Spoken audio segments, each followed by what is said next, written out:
Baiklah, bila bercakap mengenai kaunseling, ada yang mengaitkannya dengan pakar psikologi. Adakah ia dua profesion yang sama?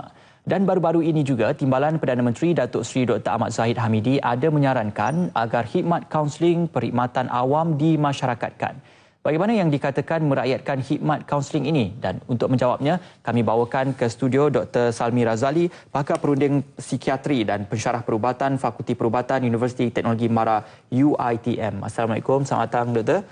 Baik Doktor, terima kasih kerana bersama dengan kami Doktor ya. Baik, saya ingin tanya pada Doktor, untuk permulaan kita ingin tahu dahulu apa bezanya peranan seorang kaunselor dan ahli psikologi. Terima kasih kerana menjemput saya untuk membincangkan mengenai kaunseling dan psikologi ini.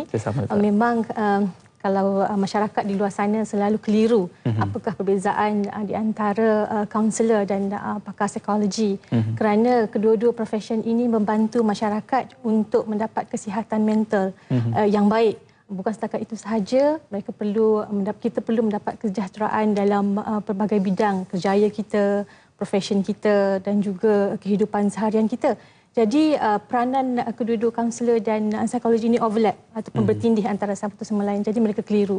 Kalau kita lihat perbezaan antara dua profesion ini, kalau saya boleh berikan dua perbezaan yang penting. Pertamanya dari segi klien ataupun pelanggan yang memohon perkhidmatan daripada kaunselor dan juga ahli psikologi ini. Itu yang pertama. Yang keduanya adalah kelayakan akademik. Mereka adalah berbezalah. Jadi maknanya untuk kaunselor dan ahli psikologi itu dalam bidang sains dan juga bidang kita kata bidang arts ataupun sastral. Baik. Jika untuk merakyatkan khidmat kaunseling ini adalah dalam kalangan kaunselor, betul Doktor?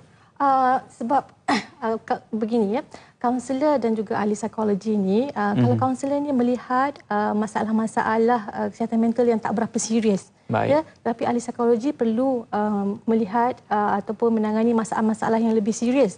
Jadi kita perlu ramai untuk merakyatkan kaunseling ini.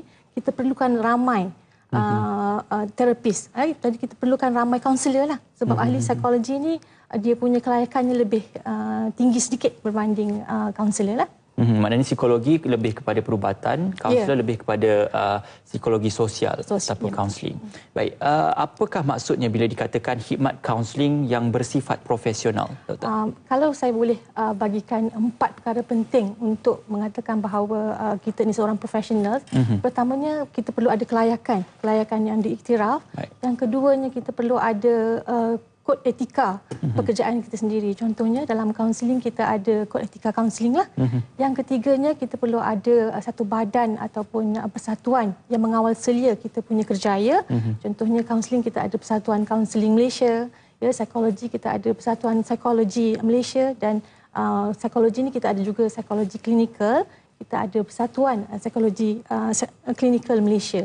Dan sepatutnya semua kaunselor dan psikologis ini berdaftar dengan persatuan ini supaya pekerjaan mereka boleh dikawal selia lah.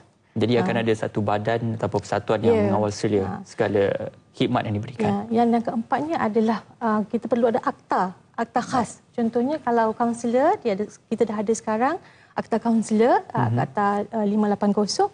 Tetapi untuk ahli psikologi, sebab ahli psikologi ni baru lagi bertapak di Malaysia ni, dia dalam proses lah untuk mendapatkan akta yang khas untuk ahli psikologi lah. Baik. Doktor, Yang Amat Berhormat Timbalan Perdana Menteri dalam satu majlis menyarankan agar khidmat kaunseling itu dirakyatkan atau dimasyarakatkan. Maksudnya khidmat itu perlu diperluas kepada orang awam. Pandangan doktor sendiri? Ya, betul. Kalau kita tengok kesihatan fizikal, ya, kita ada banyak klinik kesihatan kat Malaysia ni, kat mana-mana kita pergi, kita ada banyak klinik kesihatan satu Malaysia. Kita juga perlu ada satu pusat untuk kalau kita stres, kalau kita mengalami tekanan, kita nakkan kaunseling, kita nakkan bantuan. Jadi kalau boleh, kita boleh adakan satu pusat untuk di mana rakyat boleh mendapat akses atau bantuan untuk membantu mereka menyelesaikan masalah-masalah lah. Memang saya sokonglah kalau ada langkah-langkah untuk menyediakan pusat-pusat kaunseling yang lebih rapat dengan rakyat. Bagi pandangan doktor sendiri, sejauh mana keseriusan ataupun sejauh mana bilangan masyarakat di Malaysia ini yang memerlukan khidmat psikologi ataupun kaunseling? Ya, sebenarnya kita memang memerlukan, sebab kita semakin maju dan kita makin sibuk ya. Dan kita akan menghadapi banyak masalah. Jadi kita perlukan bantuan dari segi bukan sahaja fizikal tapi juga dari segi mental dan emosi. Baik. Doktor sendiri berapa lama dalam profession kaunseling dan psikologi ni, doktor? Kalau nak berbanding tadi apa dia kaunselor, apa dia ahli psikologi, dan satu lagi untuk tak mengelirukan ada pakar psikiatri. Jadi maknanya ada 3 di situ. Ada 3. Okey. Pakar psikiatri adalah pegawai perubatan yang menjadi pakar. Kalau kita kata kita ada pakar jantung, kita ada pakar mata. Pakar perubatan psikiatri ini adalah doktor perubatan yang pakar dalam bidang psikiatri lah. So macam saya dah lebih kurang 10 tahun sebagai pakar dalam bidang psikiatri.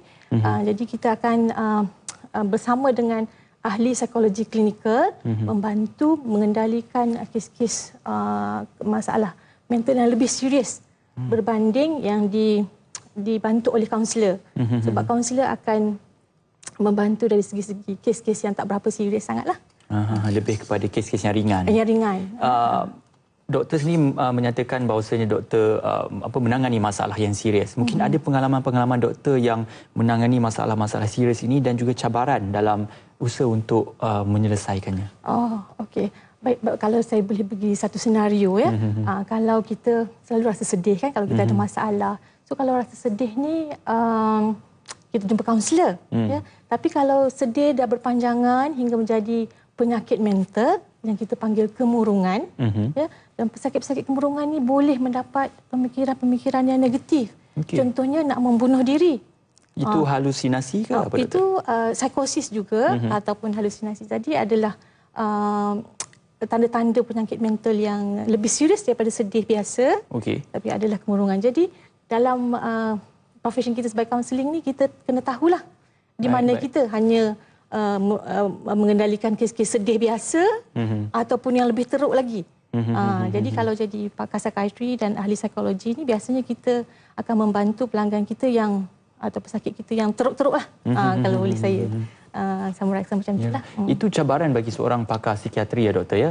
Dalam usaha untuk menangani mereka yang mengalami masalah mental ataupun masalah psikologi ini, adakah kadang-kala turut menjejaskan psikologi dan juga keadaan pemikiran doktor itu sendiri? Betul ya. Sebab kita punya pemikiran ni bukan sahaja tentang diri kita, kita punya hubungan dengan orang lain ya. So kalau kita jadi kaunselor ataupun kita jadi ahli psikologi, kita berinteraksi dengan pesakit-pesakit, dengan orang yang bermasalah. Kita sendiri pun ada masalah juga. Ya. So kadang-kadang kita relate problem kita dengan problem orang tu. Saya pun ada masalah macam ni. You pun ada masalah macam ni. So kita rasa macam kita tak boleh bias dan become judgemental untuk merawat kita punya pesakit ni lah ya. Kita kena profesional, neutral ya, tidak membawa kita punya masalah peribadi kepada kita punya klien pula lah. Baik, dalam menghadapi masalah dan juga cabaran itu bagi doktor sendiri, bagaimana ataupun apakah cara terbaik untuk memartabatkan profession kaunseling ataupun lebih luas lagi psikiatri dan psikologi? Pada saya yang paling penting adalah kesedaran rakyat tentang peri pentingnya mendapatkan khidmat kaunseling dan masalah psikologi ini. Kalau kita dah sedar, baru kita nak boleh martabatkan lah. Kalau orang tak tahu apa itu kaunseling, susah nak kita martabatkan. Keduanya yang paling penting, saya rasa persepsi masyarakat ya, terhadap individu yang mengalami masalah-masalah emosi ni. Sebab kita panggil stigma. Ya. Kalau you kata nak pergi mana, nak pergi jumpa doktor psikiatri. Orang pandang ya, macam tu ya, pandangan negatif. Betul. Kalau kita boleh mengurangkan pandangan negatif ini ya, menerima seadanya kita yang mempunyai masalah ya, kita mendapat kesedaran, saya rasa itu adalah langkah pertama untuk kita memartabatkan profession kaunseling ni lah. Baik, terima kasih doktor. Satu perkongsian yang cukup menarik, perkongsian cukup informatif. InsyaAllah kalau ada kesempatan kita akan bersama dengan doktor lagi, mungkin di lain hari dan di lain masa. Itulah dia Dr. Salmi Razali, pakar perunding psikiatri dan pensyarah perubatan Fakulti Perubatan Universiti Teknologi Mara UiTM. Bagaimana untuk memasyarakatkan kaunseling sebagai satu perkhidmatan awam yang boleh memberikan satu perkhidmatan yang baik untuk memberikan masyarakat yang lebih baik pada masa hadapan.